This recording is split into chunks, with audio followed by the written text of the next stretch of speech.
perkenalkan namaku Ina. Di sampingku adalah keadaan bumi kita 180 juta tahun yang lalu. Loh, tapi kok bentuk daratannya berbeda ya dari yang sekarang? Teman-teman ingin tahu jawabannya? Kita saksikan bersama yuk. Tahukah teman-teman bahwa permukaan bumi kita senantiasa mengalami pergerakan? Dan pada ratusan juta tahun yang lalu, daratan bumi kita merupakan sebuah benua besar yang kemudian saling terpisah satu sama lain. Dan selanjutnya membentuk benua-benua yang lebih kecil seperti saat ini. Nah, ini adalah bentuk daratan bumi kita sekarang. Lalu apa buktinya? Bila dahulu daratan kita pernah bersatu dalam sebuah benua besar. Perhatikan fosil-fosil yang ditemukan di benua yang letaknya jauh terpisah.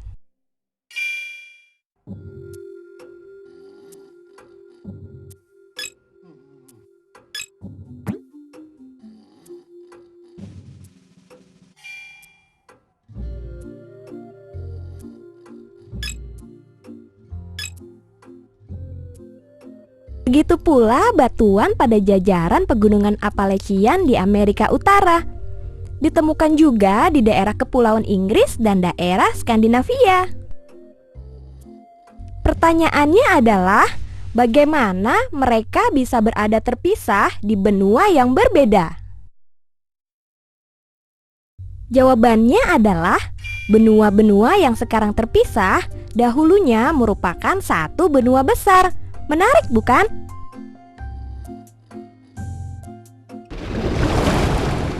Halo teman-teman, aku Siaga. Aku akan ajak kalian untuk mencari tahu mengapa benua-benua kita bergerak.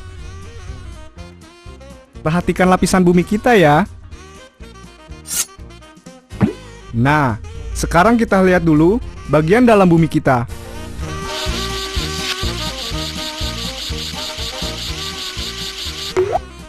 Wow, ternyata bumi kita terdiri atas beberapa lapisan.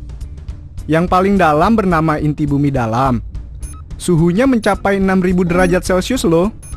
Begitu panasnya, bisa melelehkan besi. Di atas lapisan inti bumi dalam, ada lapisan inti bumi luar. Baru kemudian, ada mantel bumi. Dan lapisan yang paling luar adalah kerak bumi. Ya, bumi kita seperti telur rebus. Oh, terima kasih. Dan kulit telurnya adalah kerak bumi kita.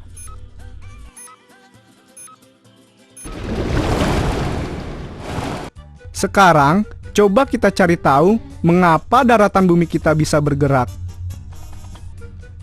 Kekuatan panas yang luar biasa dari inti bumi dapat menembus ke lapisan yang ada di atasnya.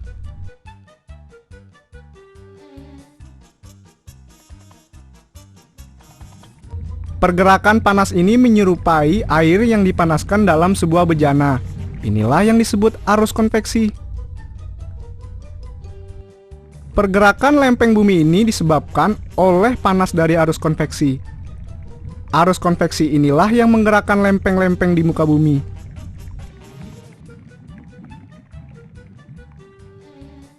Ada 3 jenis pergerakan lempeng. Wow. Nah, proses pergerakan lempeng yang satu ini adalah yang saling menjauh. Kalau yang ini, pergerakan lempeng di zona subduksi atau yang saling mendekat.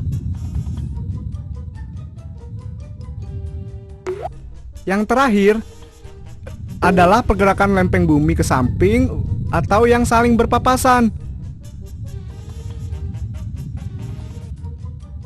Mari kita ulangi sekali lagi ya. Pergerakan lempeng saling menjauh, pergerakan lempeng saling mendekat, pergerakan lempeng saling berpapasan. Pergerakan-pergerakan lempeng inilah yang menyebabkan gempa bumi tektonik. Keuntungan pergerakan bumi adalah kandungan mineral pada tanah tinggi, keanekaragaman hayati, terbukanya tambang-tambang baru, terciptanya lahan-lahan subur bagi pertanian dan perkebunan,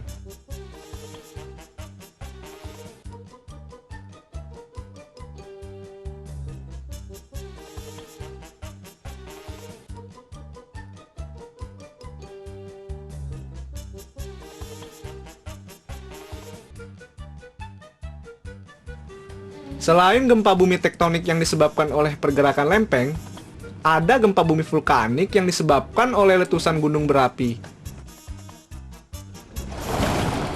Letak geologis Indonesia berada pada jalur pertemuan tiga lempeng dunia, yaitu lempeng Eurasia, lempeng Indo-Australia, dan lempeng Pasifik.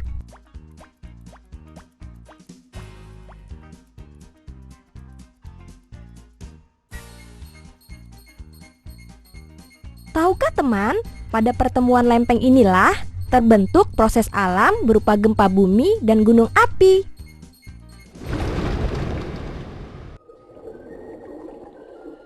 Tsunami diawali oleh gempa bumi di bawah laut. Setelah gempa bumi terjadi, wow, maka air laut di sekitar pantai menjadi surut sangat rendah secara tiba-tiba.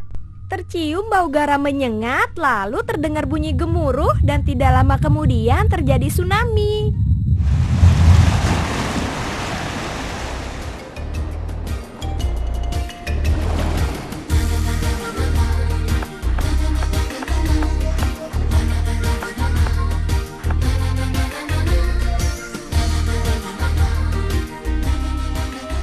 Ini adalah keluarga si Aga. Mereka selalu waspada akan bencana yang dapat terjadi kapan saja. Halo Pak Gempar.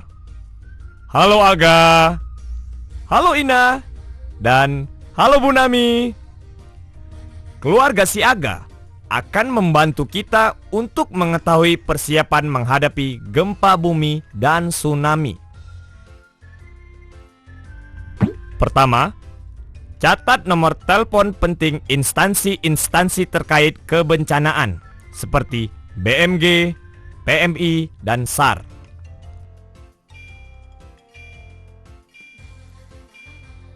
Kedua, kumpulkan informasi mengenai potensi bencana alam yang mungkin terjadi di lingkungan tempat tinggal kita, serta informasi mengenai pendidikan kesiapsiagaan bencana.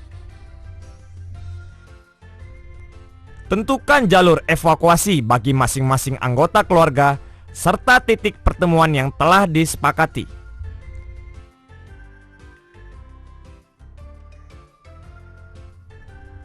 Tempatkan orang tua dan anggota keluarga yang memiliki keterbatasan fisik di kamar dekat pintu keluar.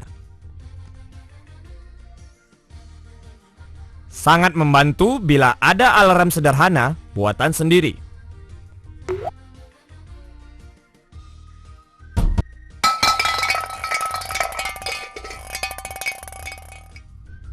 Siapkan tas siaga bencana yang berisi 1. Makanan ringan siap saji, makanan bayi dan air minum seperlunya. 2. Kotak P3K dan obat-obat penting sesuai dengan keperluan keluarga. 3. Senter, baterai cadangan, korek api, dan radio kecil. 4.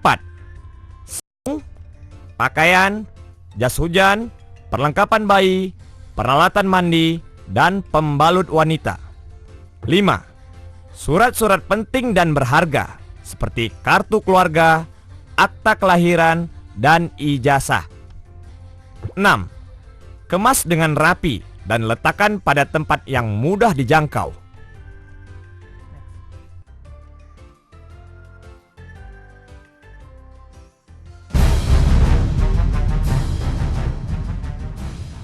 Bila gempa terjadi dan kita sedang berada di dalam ruangan, segera lindungi kepala, keluar menuju ke tempat terbuka. Jika berada di lantai 2 atau lebih tinggi, segera berlindung di bawah meja yang kokoh sambil berpegangan pada kaki meja atau merapat ke dinding dengan merunduk sambil melindungi kepala. Jangan gunakan lift. Gunakanlah tangga darurat terdekat. Apabila berada di dalam lift, segera keluar ke lantai terdekat.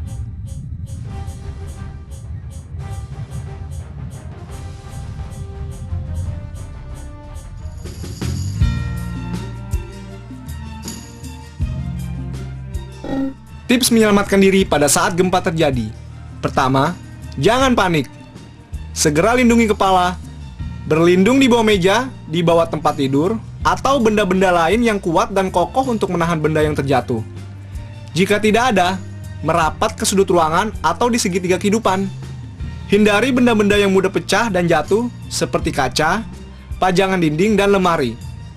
Dan yang terakhir, jika gempa sudah mereda, segera ke lapangan terbuka. Ingat, jangan berlindung di dekat pohon, tiang, dan bangunan.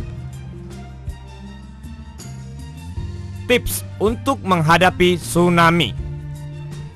Setelah gempa kuat terjadi atau mendapat ciri-ciri datangnya tsunami, jangan panik. Segera jauhi pantai atau pergi ke tempat yang lebih tinggi, serta ikuti jalur evakuasi yang telah ditentukan menuju tempat aman terdekat. Jangan kembali ke rumah sampai kondisi telah dinyatakan aman tsunami oleh instansi berwenang, dan simak informasi bencana melalui radio. Bantu korban yang terluka, terjebak dalam bangunan, dan jika memungkinkan berikan pertolongan pertama dan segera cari pertolongan medis terdekat. Bagaimana? Sudah paham semua? Sampai jumpa di lain waktu. Kalau kita ngerti, kita nggak takut lagi. Dah.